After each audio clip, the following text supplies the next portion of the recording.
Hello friends. நம்ம ஊரில் வெளியே கிளம்பும்போது ஒரு கருப்பு பூனை குறுக்க போனால் என்ன நினைப்போம்? ஐயையோ, இன்றைக்கி போகிற காரியம் விளங்கவே விளங்காது, ஏதோ கெட்ட சகுனம் போல இருக்கே அப்படின்னு நினைப்போம். அதில் சிலர் என்ன பண்ணுவாங்கன்னா, பூனை போன உடனே போகக்கூடாதுன்னு தண்ணி குடிச்சிட்டு போகலான்னு நினைப்பாங்க. சிலர் கொஞ்ச நேரம் உட்காந்துட்டு போகலான்னு நினைப்பாங்க. ஒரு சிலர் அந்த பூனை போன வழியில் போகாமல் வேறு வழியாகவே போயிடுவாங்க. ஒவ்வொரு ஊர்லேயும் ஒவ்வொரு மாதிரி பழக்க வழக்கம் வச்சுருக்காங்க.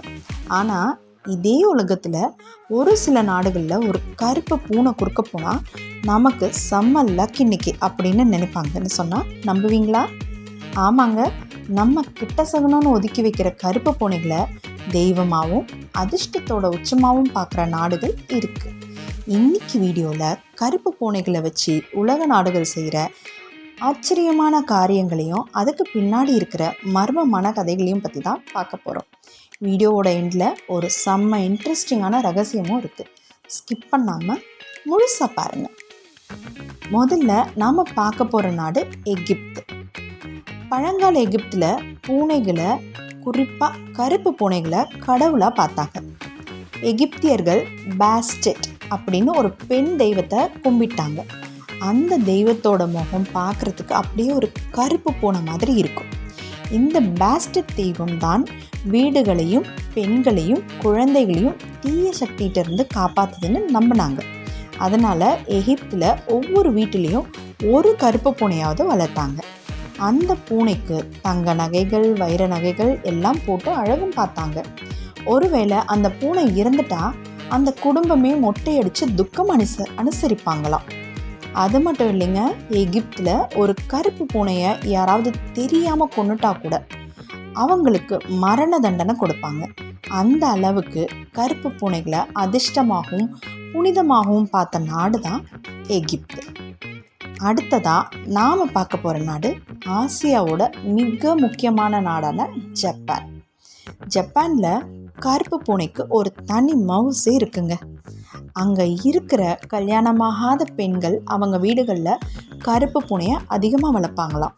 ஏன்னா ஒரு பொண்ணு கருப்பு பூனை வளர்த்தா அவளுக்கு சீக்கிரமே ரொம்ப நல்ல அன்பான கணவன் கிடைப்பான்னு அவங்க நம்புகிறாங்க. அது அவங்களோட காதலை தேடித்தர அதிர்ஷ்ட சின்னமாகவும் பார்க்குறாங்க. அது மட்டும் இல்லாமல் ஜப்பானில் எந்த கடைக்கு போனாலும் ஒரு பூனை பொம்மை முன்னாடி பின்னாடி கையை ஆட்டிக்கிட்டே நிற்கிறத பார்க்கலாம். அதுக்கு பேர் மனேக்கி நேக்கோ அப்படின்னு சொல்கிறாங்க. தமிழில் சொல்லணுன்னா வரவேற்கும் பூனைன்னு சொல்லலாம்.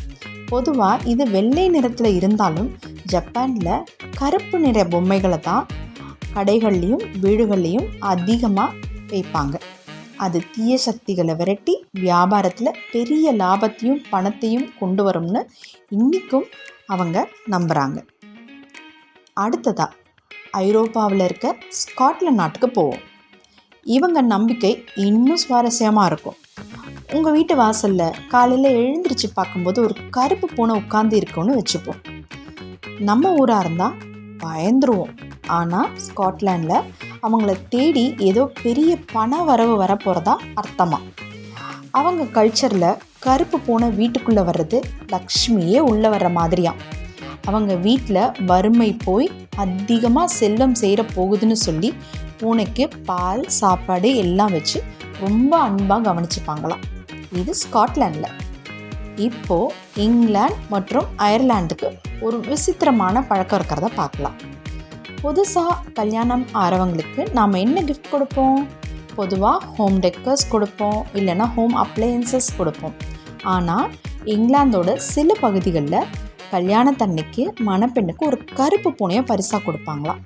ஏன்னா மணப்பெண்ணோட கையில் கருப்பு பூனை இருந்தால் அவளோட புகுந்த வீட்டு வாழ்க்கை ரொம்ப சந்தோஷமாகவும் அதிர்ஷ்டமாகவும் இருக்கும்னு அவங்க நம்புகிறாங்க.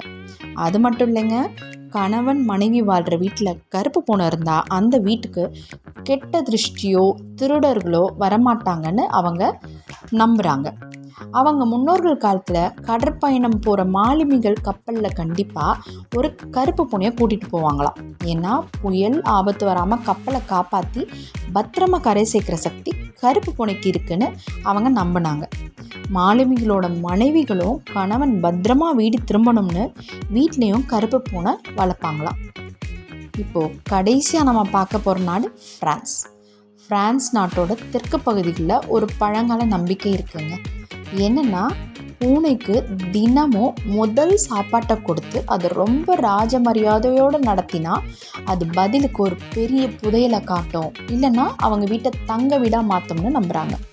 ஃப்ரான்ஸ் நாட்டில் வர பல கதைகளில் கருப்பு பூனை தான் ஏழைகளை பெரிய பணக்காரராக மாற்றுற சூப்பர் ஹீரோவாகவே வருது. அது மட்டும் இல்லாமல் அவங்க இருக்கிற கருப்பு பூனைகளை மெட்டாகாட், அங்கே இருக்கிற கருப்பு பூனைகள் அப்படி தான் கூப்பிடுறாங்க, அப்படி தான் சொல்கிறாங்க.